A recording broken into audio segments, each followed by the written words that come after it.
नमस्कार. माझं नाव संजय हरिश्चंद्र देशमुख. मी जळगावचा आहे. मला असं विचारायचं आहे, या काळात गणेश मूर्ती भंग झाली तर काय करावे?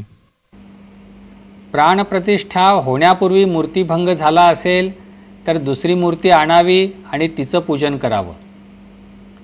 विसर्जनापूर्वीच्या अक्षता पडून झाल्यानंतर मूर्तीभंग झाला असेल तर त्या मूर्तीचं विसर्जन करावं, दुसरी मूर्ती आणण्याची गरज नाही.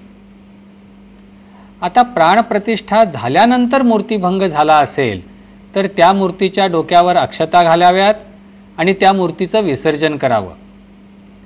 ही घटना गणेश चतुर्थीच्या दिवशी म्हणजे पहिल्या दिवशी घडली असेल तर दुसरी मूर्ती आणावी आणि तिचं पूजन करावं.